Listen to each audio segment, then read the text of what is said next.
Welcome, my friends. Welcome to Unknown Sounds with me, Pete Saxer. Now, this show, the video show, is a lot like the Unknown Sounds music show, in which we only play videos by independent and unsigned bands and solo artists. So if you're one of those, if you're in a band or you do your own music and you do your own videos and you want to see your video on the show, fantastic. That's exactly what we want as well. So just go below. There's a submissions link and there's ones all over our social media. Just do that and you'll be on the show. Fantastic. Okay. And don't forget to like and subscribe so you know when every new show comes out. All right. Tonight is a great night. We've got special guests. Oh, man, I love these guys. It's one of my favorite bands, Unorthodox from South London. Oh, man, they're great. I haven't seen them yet, but I've seen footage and I've heard so much good things about them. But we're going to see them soon because they're going to do a gig with us in November. We'll talk about that in a little while. But right now, let's get on Brian and Ricky from Unorthodox. Hello. Hi, guys. How you doing? Yeah, fine. Thank you. How are you, Pete? Yeah, really good. I'm so happy you guys are joining us tonight. Thank you for that. Oh, you're welcome. I'm glad to be here. Yeah. And I'm so excited. I'm going to see you soon. I haven't seen you guys in concert yet, and I'm really looking forward to it. Well, hopefully we'll live up to our expectations. You know, it's funny you say that. I recently saw another band that's going to be playing in the gig, Say Yes, Do Nothing. They're from London. Mm-hmm. And I've heard their music before, and I love their music, but you never know how they're going to be on stage. You know what I mean? No, that's right. Yeah, so I was going there, and I was praying that they wouldn't suck. Oh, they were fantastic. They were really, really great. And I've heard great things about you guys, too. Well, yeah, go on, Rick. No, Sam, thank you. Well, you're coming to see us at a really good venue, I must say. The Prince Albert, it's really renowned venue. It's a perfect venue for us, anyway. Yeah. It really is. They always get a great sound in there. There's great energy in the room, and hopefully we'll project our energy from the stage into the room. We've not failed yet, but there's always a first time, of course. Yeah, it's one of my favourite venues, the Prince Albert. To be fair, we supported Piranhas 4 there a couple of times. So Bob Grover, you know, yeah, that's one of their most famous hits. Oh. Yeah, we did a couple of times out with those guys. That's and the Plague UK, of course, are on the same bill. Yeah, we played with Plague UK there as well. Yeah, really. Yeah. So it was a triple gig. I think we were first. Were we first, or was Plague UK first? Plague UK were first that time. Yeah, it's flipped around a bit, but that's fine. We're cool with that. You know. Oh yeah, we just love playing. We don't care. Yeah. Exactly. Yeah, the Prince Albert. I've been down to Brighton. I've seen the outside. Went in for a drink, but I've never actually been to a concert, so I'm really looking forward to it. Fantastic building, isn't it? All those murals on the outside. Lovely mural of all the musicians. Really great. Really great. Yeah. But you guys have probably played in a lot of places. You've been around a while, haven't you? Yes, we have. Well, it's an interesting story, isn't it? I'll tell you what, Pete. I must say, apart from what you're doing for unsigned and unknown bands, which I think is brilliant, what you're doing, you are a hero. You really are. There's not many outlets now for young bands. I'm talking about us being a young band, but bands that are just starting out. Yeah. There's nothing really there to sort of promote them, you know. And you're doing quite a unique thing now. It's just nothing out there. And hats off to you, sir. And also, I must congratulate you in being the first person to interview on Unorthodox in 46 years. Really? We've never been interviewed. Oh, my gosh. First, yeah, so well done, mate. Thank you. Well, you know, when I first started Unknown Sounds, it was really weird because I have a friend, Robbie, who we do another show with, Chatting Sounds. We worked together, and he said, "Come on and do a show with me." And you know, all he wanted was my American accent, I think, really. So we came up with Unknown Sounds, and I didn't know if I'd get any music at all. You know? Oh, really? Yeah, but oh my goodness, we are inundated with music. It's amazing. Yeah. It's like you said, Brian, that people need a place, an outlet, you know? Well, they do. There isn't anything in it. I mean, every pub in London in the 70s and even into the 80s had space for a band to play. You could do 10 pubs in half an hour, and each pub would have a different band in. Wow. And it was like 50p to get in, you know, and see like a whole night's worth of music. It's just not there anymore. Yeah. Open Anchor, which we're going to get onto a bit later with your gig, that is one of the last standing iconic venues in London. Yeah. The Hope and Anchor was one of the pubs to play. and it still is for us. We played there, and it's a great venue. Yeah. Sex Pistols are quite famous for playing there, aren't they? So a lot of good punk bands. And anybody played there, yeah. I know. U2 played there for their very first London gig. Really? Wow. Yeah, to 6 people. Yeah. More people than us. But no, that's the reason I chose the Hope and Anchor, because I love that. I love that pub. I heard about it. I grew up in America. I heard about it way back when I was growing up in the 80s and everything. And I always wanted to go there. When I went there, it lived up to its expectations. Just the bar, the building itself is beautiful, and then you go see a gig down there, and it's just explosive. It is. Yeah, it is. Yeah, good chips as well. Good chips. I haven't had the chips. I'm going to try it though. Thanks, Ricky. Oh, that's great. So, Ricky, you're one of the founding members, aren't you? No, not at all. Oh, no. I wasn't even born when these guys started. Really? Yeah. Oh, don't say that. It's true though. It's true. Yeah. You guys started in what, 76, did you? Well, it was just at the tail end of 76 into 77. Yeah, it was 76, 70. We were trying to work it out tonight. Let's say 77 to be on the safe side. Yeah. I did meet Ray at work. My first job, it was in Keston at Seismograph, and Ray, who was the bass player, who's still with us now, and we decided to form a band with an old school friend of mine, Pete Hayward. In fact, I just left school then, so we decided to form a band. Yeah, and that was Unorthodox. Yeah. So. Wow. But we obviously haven't been going for that length of time. We split up 30-something years. Yeah. There's a backstory as to how we got back together, and it was quite a unique story in itself, really. But we needed a drummer because we couldn't find our old drummer. He was working out of the country at the time. Yeah. And we had a couple of stand-in drummers for a couple of gigs, and then Ray was in a Pink Floyd tribute band with Ricky. Oh. And he said, Ricky will do it. And I said, really? He said, yeah. So Ricky came along to our first recording in 2013, I think that was, wasn't it, Rick? Yeah, 2013, yeah. Yeah, and we hadn't met before, and we was in the studio when he walked in to play on the first recording we'd done. Wow. We're getting back together. And he absolutely floored it. It was brilliant. Yeah. I learned all the wrong songs as well. It didn't show. It didn't really show. God, what an initiation, huh, Ricky? Yeah. He was a real bonus because he's a powerhouse, Ricky. He really is. Thank you. It's the heartbeat of the band, isn't it? It is, and he never fails, but to give it 110%, he's it's full on. Yeah, that's a good part of our energy. Yeah. Thank you. Sure. Yeah, that's great. So you said there's an interesting backstory. I think I know a little bit about that, don't I? Well, but you may well do. Right. I'll give you the outline of the story. When I'm a printer by trade, so I was printing away at work, and I had a phone call from Pete Hayward, who was the original guitarist, who's not with us now. And he said to me, "Have you heard of a website called Bored Teenagers?" I said, "No." So he said, "Go home tonight," he said, "and have a look at it, and then tell me what you think." I didn't know anything about what he was talking about. Yeah. I got home and I went onto the computer, and the first thing that came up on this website was a picture of a cassette, and it had Unorthodox written on it.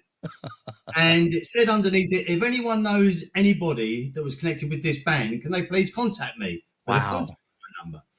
And well, our manager at the time in the 70s had written off to this venue called the Bridge House in Canning Town, and sent a cassette off to get us a gig. We never got a gig, but all these cassettes and demos from bands like The Cure and Depeche Mode and that, they were all in this little room in the Bridge House in Canning Town. And when they were going to demolish the building, they were going to just skip this whole lot. Amazing. And some bloke who was documenting bands from the 70s got a phone call, Dizzy, who lives in Sussex, and they said, "Do you want all these cassettes and demos? We're going to chuck them in the skip if you don't want them." He said, "No, I'll have them. So he went up, filled this van up, went back to Sussex and spent 3 years going through all these CDs and cassettes and pulling out everything that he thought was good, but had never been signed up, us anyway. And alongside all of that was Depeche Mode and The Cure. So he dug out some rarities on there. Yeah. I don't know those, but so ours was one of these tapes, and he was putting together compilation albums, of which this is the one that we ended up on. Oh, right, yeah. This is like volume 6, is that? Yeah. Bored Teenagers, Volume 6. So he wanted to put a track on there of ours. So he did, which has got the original version of I'm Alone on there. Oh, right, yeah. Let's see where I am. Yep, there it is. I see it, yeah. That's And amazing. he wanted permission to put some tracks on there. There was a CD as well. I think we got 3 tracks on the CD and 1 on the album.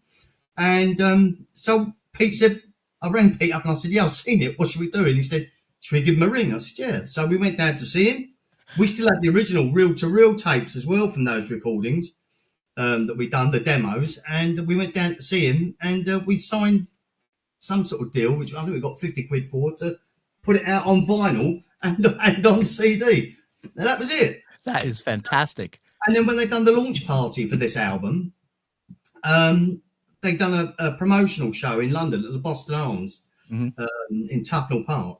And he wanted some of the bands to perform there. And he asked us to reform and play. And at first I said no. I'd been doing other stuff as well, you know, but this was my first band I was ever in. Yeah. And the other 2 members, Ray and Pete, really sort of talked me into it. And so I said, well, let's have a rehearsal and we'll see how it goes. And it went really well. So we stayed together because we went down really well on the promotional night for the album. Yeah. So we just said, well, let's see if it's got any legs. So we started writing new songs and stuff, and here we are. That's fantastic. So when you played together after all those years, was it like you'd never been away? Pretty much. Yeah. I mean, 30 odd years is a long time. And we brought in another guitarist as well, a friend of mine from school. And he actually knew Pete. He wasn't like a stranger, but for rhythm guitar. So we had Pete doing the lead and then Terry doing the rhythm. And it really bulked out the sound. Yeah, and it worked. Yeah. But then a bit further down the line, Pete had to sort of bail out through health reasons. But we just carried it on, you know. Yeah. Yeah, it's fantastic. And you're still writing new songs, doing gigs all the time. Yeah, we don't write as much as we should do. But for us, it's in the live gigs that we thrive. You know, we love doing live gigs. It's not easy getting gigs. I mean, that's a whole different story. It's just not. You know, it's it can sort of flatline for months before anything comes up. It's not easy. It's very tough. Yeah, it is. Yeah. So Ricky, you were in a Pink Floyd cover band. Yeah. So it was me, our bass player Ray from Unorthodox, and Pete, the original guitarist that Ryan was just telling you about. Originally, it was my dad and uncle as well.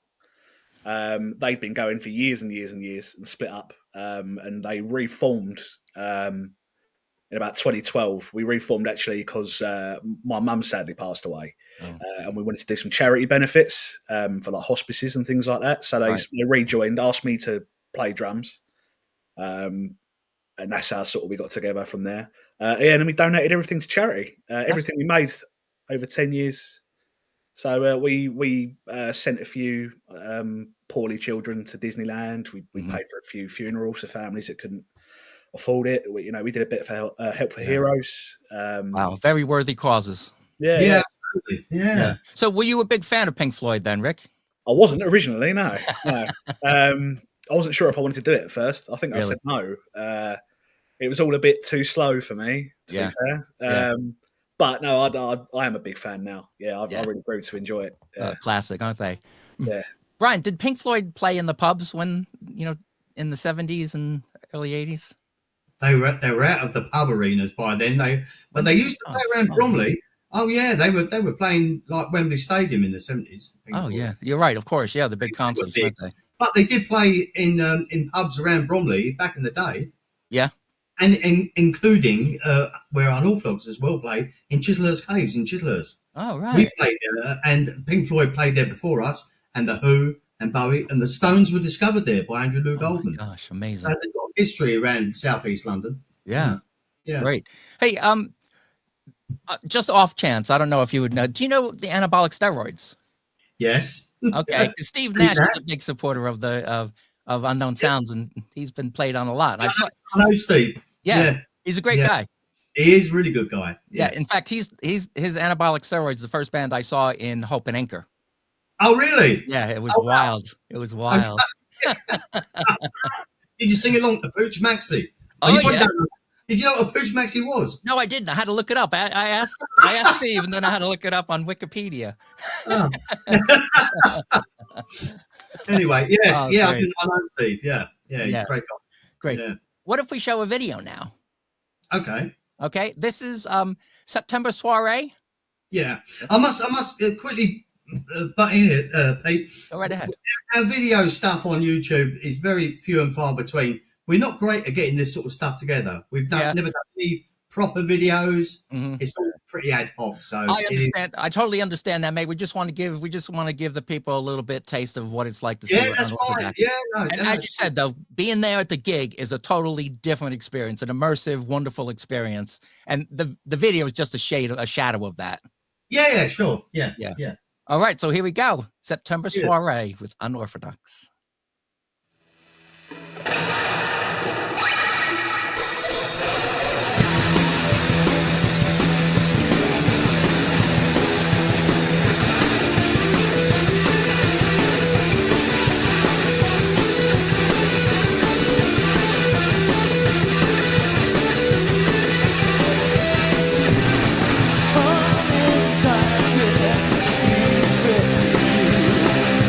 Mr. Right.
Fantastic.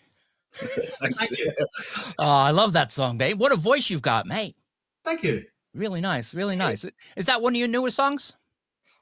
Newish. Yeah, newish. Yeah, we're going to record it. We've been playing it for a couple of years, actually. We have a sort of backlog of things that need to be recorded. Yeah, of course. To do so. Yeah, unfortunately. And what exactly was the September soiree?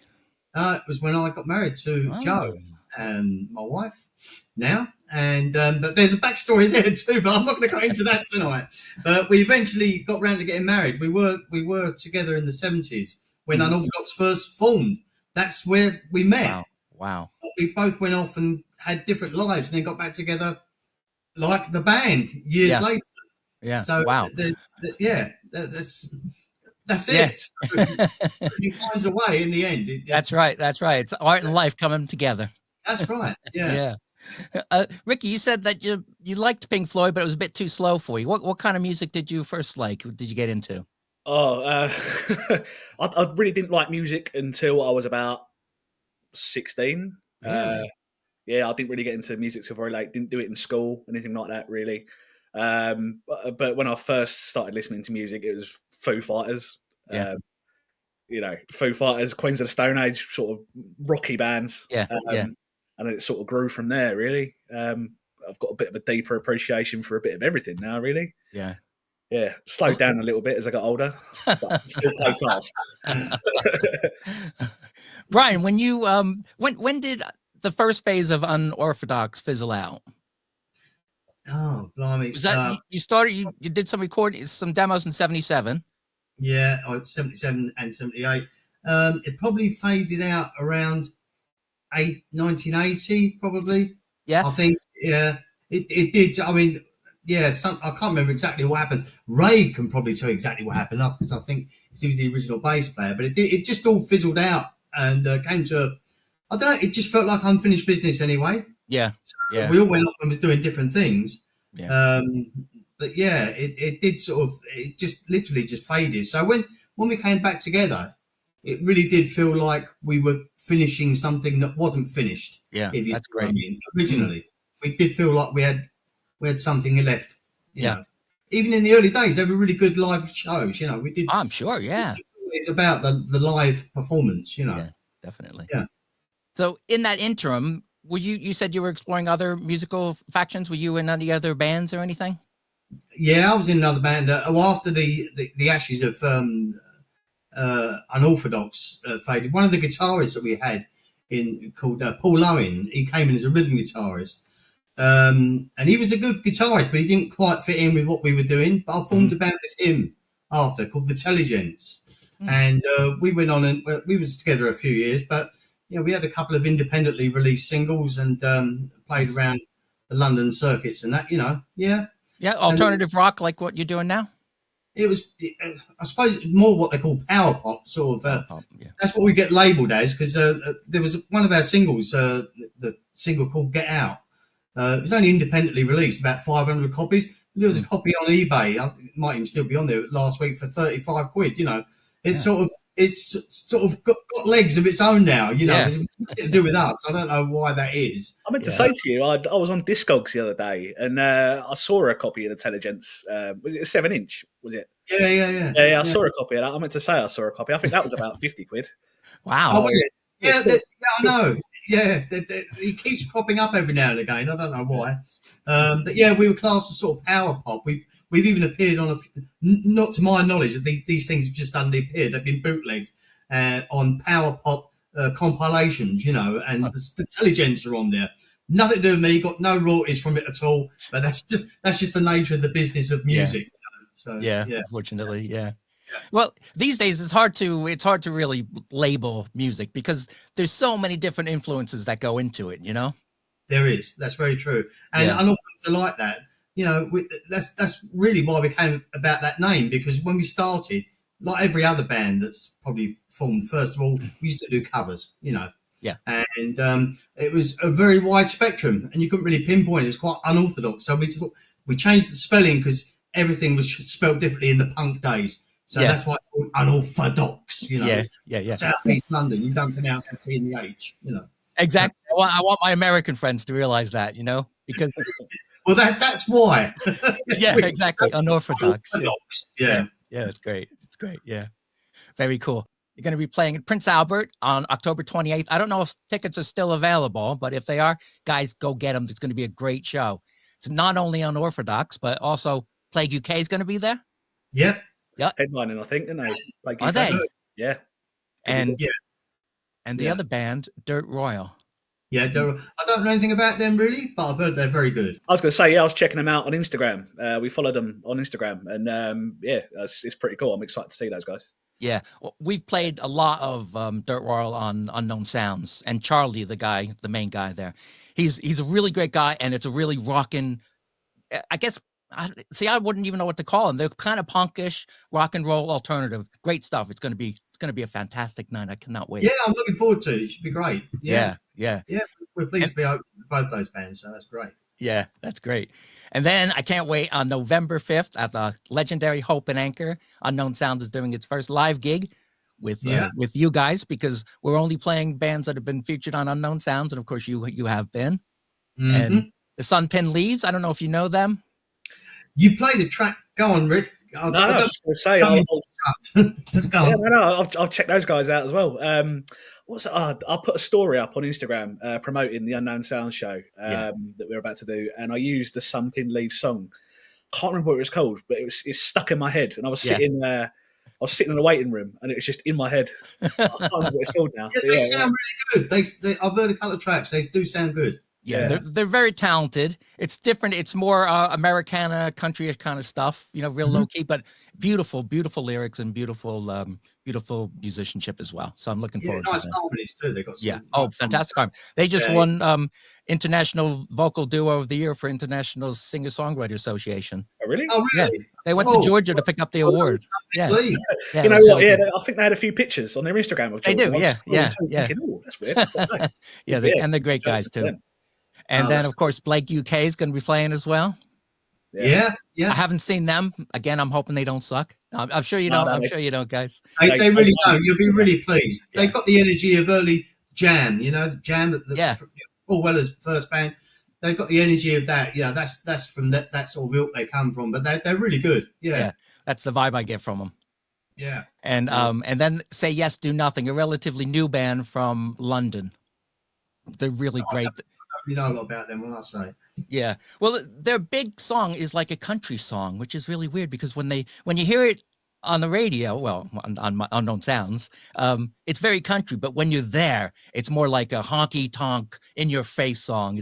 It's amazing. Oh, really? Yeah. They're really great bunch of guys. I interviewed Dave Eastman from I Say Yes, Do Nothing. And he's a great guy. He's being really helpful, and he's American as well. He's over here in London. Yeah, so it's going to be a fantastic night. You're going to be able to get some tickets at for the Hope and Anchor show on November 5th at wegottickets.com. Just search Unknown Sounds. They're only a $10, and I would pay twice that to see just you guys. Well, you know what? That is cheap for 4 bands. A great night out. What else are you going to do on November the 5th apart from watch fireworks? Yeah, boring. We've done that before. Yeah, I know. I do find them really boring, actually. Yeah. But a great venue, good calls, Ukraine, all good calls. And we'd like to, really make this work for you, Pete, for putting your neck on the block here and putting this together. Thank you. Yeah. I appreciate that, guys, because you know what? It's probably the most stressful thing I've ever done. And I'm married. you were. yeah, exactly. No, but it's really, I thought it would be really easy just to listen to that, but there's so many little details you got to take care of. Exactly. It's crazy. But I think it's going to be a great night. I think we're all going to have a wonderful time. And as you said, the proceeds go to Musicians Defend Ukraine Charity Foundation, which is really dear to my heart, because right after the invasion, we did some special shows just highlighting Ukrainian musicians, because we played them before, and I was very concerned about them. And then they contacted me and told me what was going on, and it really struck a chord with me. So we've done that, and we've raised donations for this cause. And in fact, some of the people who we played on the show were helped by this particular foundation. So it's really personal to me. So it's fantastic. Nice one, Pete. Right. Yeah, it's great. All right, shall we play another song? Okay, go for it. Okay, let me just find it. I'm not very good at this, guys, as you can tell. We've never done anything like this. So Okay, this is a classic song by Unorthodox. I'm a Loner. And this is at the Prince Albert. Yeah, I think it is, actually. Yeah, I think it is. Yeah. All right, here we go. I'm a Loner by Unorthodox. Yeah.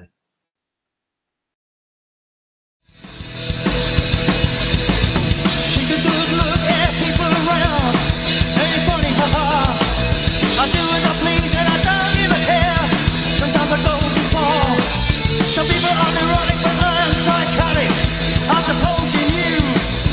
Wasting time and all my life. Did you know that too? I said I'm just a loner. And it's here, I don't belong. I said I'm just a loner. And it's here, I don't belong. I don't belong. I don't belong. Whoa, no.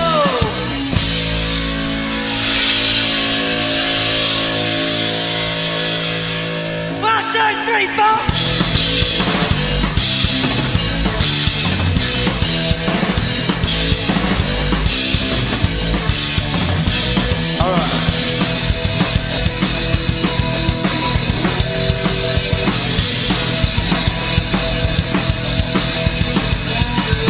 Down to the vortex to have a grin and pass the time away. The gold line pickers and loner, all the people say. Well, I don't care what they say or do. Well, that's just me.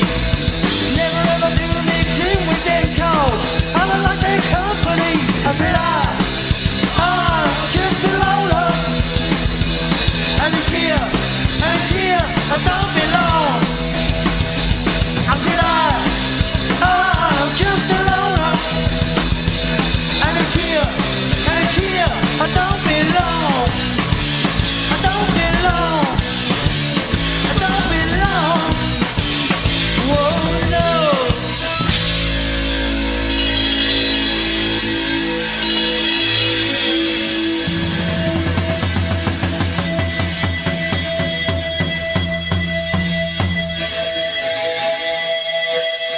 One, two, three, four.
I'm living on the door. When there's a fight, it's my delight. I just lose control. Everyone has their own ways of life, evil or kind. Smoking or drinking or living it up.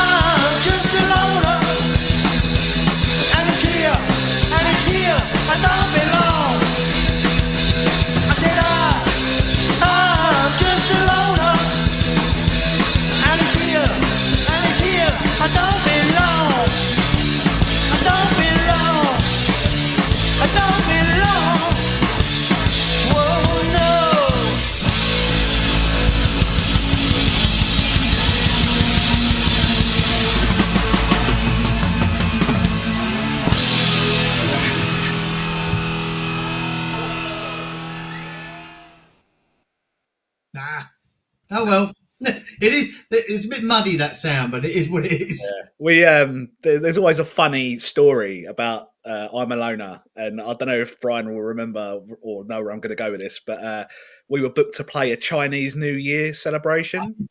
I know exactly where you're going. Yeah, and it was great. It was a sort of a cultural exchange. It was a theatre full of Chinese people. Obviously celebrating New Year. It was kind of like a mix of English culture and Chinese culture. They had various acts through the day. And it was presented sort of one at a time by a nice young couple. It was a Chinese young man and an English young lady who could speak Mandarin. And we got asked to play. And obviously there's breaks in I'm a Loner where we stopped playing. And it was our final number. And they kept starting to clap.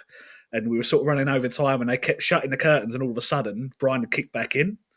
And it got to the point where we ended up playing through that much curtain. And all you can see from the video of it are people in the wings going, like looking at their watches. And that was funny. I think at one point I was actually in front of the curtains and you lot were behind it. Yeah. That is documented somewhere, but it was hilarious. I kept thinking it was the end, closing the curtains and then opening them again. They were hoping it was the end anyway, I think. Yeah. Anyway, that's just an odd occasion, that was, yeah.